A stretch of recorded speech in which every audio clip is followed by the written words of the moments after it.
যোৰহাটৰ যি ঐতিহাসিক হাতীশালৰ হাতী চাপৰিত ভয়ংকৰ খহনীয়া হৈছে। ব্ৰহ্মপুত্ৰই নিশাটোৰ ভিতৰতে ভৌগোলিক মানচিত্ৰ সলনি কৰিছে আৰু যিটো স্থানত যোৰহাট মাজুলী সংযোগী যি সপোনৰ দলং, সেই দলং যি স্থানত সংযোজিত হৈছে যোৰহাটৰ দিশে, সেই স্থানতে এতিয়া ভয়ানক খহনীয়া। মই প্ৰথমতে কিছু দৃশ্য দেখুৱাই লৈছোঁ।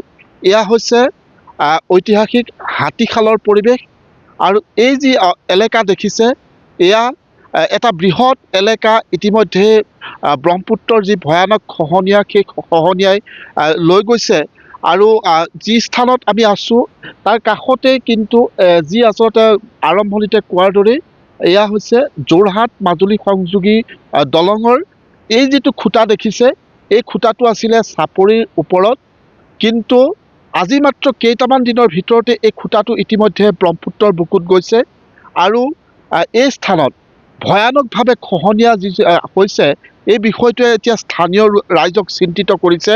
আৰু এই যি হাতী চাপৰি বুলি যিটো স্থান দেখুৱাইছোঁ, এই চাপৰিটো একে বনভোজস্থলী হিচাপে নিৰ্মাণ কৰিছিল আৰু এই বনভোজস্থলী কিন্তু এতিয়া ব্ৰহ্মপুত্ৰৰ বুকুত। স্থানীয় লোক আছে, তেওঁলোকে আহি পাওঁতে বহুখিনি কথা কৈছে। দাদা, খহনীয়া পুৰা হৈছে কিমান দিনৰ পৰা? এইটো আজি মানে প্ৰায় ৩-৪ মাহ মান হ'ল। ৩-৪ মাহত মানে আধা কিলোমিটাৰ মান, এতিয়া প্ৰায় আধা কিলোমিটাৰ মান বেছিয়ে গৈছে আৰু এতিয়া পানী বঢ়া সময়। এতিয়াতো মানে এইটো যদি চৰকাৰে বা জলসিঞ্চন বিভাগে যদি এইটো প্ৰতিৰোধ নকৰে, এইটো চাপৰি মানে টকাৰ আশা নাই। চাপৰি গুচি যাব, চাপৰি গুচি যাব। ইপিনে কোম্পেনীয়ে মানে মাটি কান্দিছে আৰু বেছি দূৰ নাই, মানে আধা পাৰমান আছে। এইটো পালেতো মানে হাতীশাল মানে মেইন ৰাস্তালৈ পাই যাবগৈ। আৰু হাতীশাল পালে পালেতো মানে মথাউৰিত পালেতো মথাউৰি ছিগিলেতো মানে যোৰহাট ডিষ্ট্ৰিক্টেই গ'ল বুলি ধৰিব লাগে আৰু। ইয়াতে আহিছে নাই বিভাগৰ মানুহ? বিভাগৰ মানুহ আজি পৰ্যন্তলৈকে মানে বিভাগটোৱে শুনিছোঁ, মানুহৰে আজি পৰ্যন্তলৈকে দেখা নাই। কিন্তু ইয়াতে আপোনালোকৰ আগতে এনেধৰণৰ খহনীয়া হোৱা নাছিলে? আগতে খহনীয়া হৈছিলে আৰু কেইবা বছৰৰ আগতো খহনীয়া হৈছিলে। খহনীয়া হৈ এতিয়া প্ৰায় মানে 4-5 বছৰমান মানে গৰা নকটাকৈ আছিলেগৈ। এতিয়া 4-5 বছৰৰ পিছৰ পৰা ক্ৰমান্বয়ে কাটিয়ে আছে। এই বছৰ মানে বেছি হৈছে।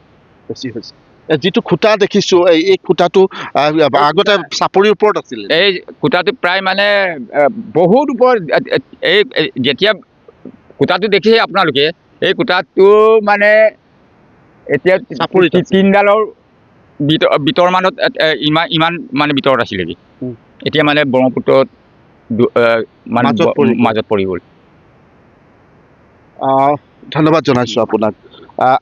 আপুনি আৰু এজন আছে, স্থানীয় যুৱক আছে। খহনীয়া যি হৈছে, এই খহনীয়াই কিন্তু এতিয়া হাতীশালৰ যি ভৌগোলিক মানচিত্ৰ, সেই মানচিত্ৰই সলনি কৰি পেলাইছে। ভঁৰালুইতৰ বুকুত ইতিমধ্যে বহু এলেকা জাহ গৈছে, কিন্তু জলসম্পদ বিভাগৰ লোক ইয়াত অহা নাই বুলি কৈছে স্থানীয় লোকে। কি ক'ব আপুনি? হয়, আচলতে অতি দুৰ্ভাগ্যজনক বিষয়। যিহেতু অসমৰ এখন ইতিহাস প্ৰসিদ্ধ জেগা জাঁজিমুখৰ হাতীশাল, এই হাতীশালতে আচলতে আহোম ৰজাৰ দিনতে হাতী ফান পাতি ইয়াত হাতী ধৰিছিলে। ইতিহাসৰ বুকুত এটা জিলিকি থকা এখন জেগা। এই যি ঐতিহাসিক এই হাতী চাপৰি কেৱল জলসম্পদ বিভাগৰ অৱহেলিত কাৰণে এই হাতী চাপৰি কিন্তু ক্ৰমান্বয়ে অসমৰ মানচিত্ৰৰ পৰা বিলুপ্তি ঘটা দেখিবলৈ পোৱা গৈছে। আৰু তাৰ লগতে ক'ব লাগিব, যোৰহাট মাজুলী সংযোগী যি দলং আছে, সেই দলংখন য'ত আচলতে সংযোগ হৈছে, এই সংযোগৰ স্থলখনত আজি 4টা মাহত প্ৰায় আধা কিলোমিটাৰতকৈ বেছি অঞ্চল খহনীয়াত জাহ যোৱাৰ পিছতো জলসম্পদ বিভাগৰ কোনো বিষয়া কৰ্মচাৰী ইয়াত দেখিবলৈ পোৱা নগ'ল। যাৰ পৰিপ্ৰেক্ষিতত এই হাতী চাপৰিৰ প্ৰায় আধাতকৈ সৰহ অংশ কিন্তু নিঃশেষ হৈ গ'ল। কিন্তু অতি দুৰ্ভাগ্যজনকভাৱে আমি জলসম্পদ বিভাগক অতি সজোৰে এটা দাবী জনাব বিচাৰিছোঁ, কেৱল তেওঁলোকে এই যিসমূহ এই খহনীয়া আছে তেওঁলোকে পৰিদৰ্শন কৰি তেওঁলোকৰ যি যাৱতীয় ব্যৱস্থা আছে গ্ৰহণ কৰক। অন্যথা কিন্তু জাঁজিমুখবাসী বহি নাথাকিব। তেওঁলোকে কেৱল এই কিছু ভূ মাফিয়াক আচলতে যি কিছুমান ভূ খননৰ খাতিৰত তেওঁলোকে পাৰ্মিশ্যন দিয়াৰ ক্ষেত্ৰত তেওঁলোকে যি উঠি পৰি আহি তেওঁলোকে সেই লোকেশ্যনসমূহত তেওঁলোকে পৰিদৰ্শন কৰা দেখিবলৈ পোৱা যায়। কিন্তু দুৰ্ভাগ্যজনকভাৱে এই খহনীয়াৰ ক্ষেত্ৰত কিন্তু তেওঁলোক নিমাত। গতিকে আমি জলসম্পদ বিভাগক কৈছোঁ, কেৱল আপোনালোকৰ পকেট গৰমৰ অংকত আপোনালোকে ব্যস্ত নাথাকি যি জনসাধাৰণ আছে সেই জনসাধাৰণৰ স্বাৰ্থত আপোনালোকে মান মাতিবলৈ শিকক, সেই জেগাসমূহ পৰিদৰ্শন কৰক, তাৎক্ষণিকভাৱে ব্যৱস্থা গ্ৰহণ কৰক। নহ'লে কিন্তু অনাগত এসপ্তাহৰ ভিতৰত আমি জাতীয় সংগঠনসমূহ আৰু জাতিমুক্ত ৰাইজে কিন্তু প্ৰতিবাদী কাৰ্যসূচী গ্ৰহণ কৰিবলৈ আপোনালোকে সাজু থাকক। ধন্যবাদ জনাইছোঁ। মই পুনৰ কিছু দৃশ্য দেখুৱাইছোঁ, মোৰ সতীৰ্থ দেখুৱাব। এনেধৰণে এতিয়া নিশা দৈনিক খহনীয়াৰ অব্যাহত থকাৰ পৰিণতিত এই অঞ্চলৰ মানচিত্ৰ সলনি হৈ গৈছে। এই চাপৰিটো প্ৰায় নিশেষ হৈ যোৱাৰ উপক্ৰম ঘটিছে। আমি এইখিনিতে এটা কথা উল্লেখ কৰিব লাগিব, যোৱা চৰকাৰৰ দিনত যিগৰাকী জলসম্পদ মন্ত্ৰী আছিল পীযুষ হাজৰিকা ডাঙৰীয়া, তেখেতে কিন্তু খহনীয়া প্ৰতিৰোধৰ ক্ষেত্ৰত বা দুৰ্বল মথাউৰিসমূহ মেৰামতি কৰি যাতে সাধাৰণ জনতা বানৰ আক্ৰান্ত হ'বলগীয়া নহয় বা খহনীয়া প্ৰতিৰোধৰ জৰিয়তে ভৌগোলিক যি ভাৰসাম্য ৰক্ষা কৰিব পাৰি, তাৰ কাৰণে তেওঁ সবল ব্যৱস্থা গ্ৰহণ কৰিছিল। এই যি আচলতে হাতীশালৰ এক ইতিহাস প্ৰসিদ্ধ এটা অঞ্চল, এই অঞ্চলটোৰ এই যি খহনীয়া, এই খহনীয়াই আচলতে প্ৰতিৰোধৰ ক্ষেত্ৰত কেনেধৰণৰ ব্যৱস্থা গ্ৰহণ কৰিব সেই কথাটো লক্ষণীয় হ'ব।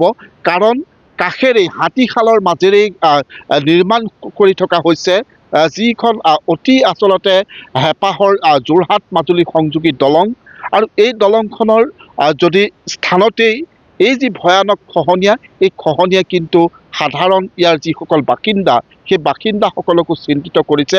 যি ধৰণেৰে ইয়াত খহনীয়া আৰম্ভ হৈছে, এনেধৰণে যদি অব্যাহত থাকে তেতিয়া কিন্তু এই বাৰিষাই কিন্তু এই সমগ্ৰ চাপৰিটো বৰলুইতৰ বুকুত যে যাব, সেই কথাটো প্ৰায় নিশ্চিত। আপুনি বিচৰা বাতৰি পাব কেৱল নিউজ 18 এপত। নিউজ 18 এপ ডাউনলোড কৰিবলৈ স্কেন কৰক এই QR কোড। গুগল প্লে ষ্টৰতো পাব এই নিউজ 18 এপ।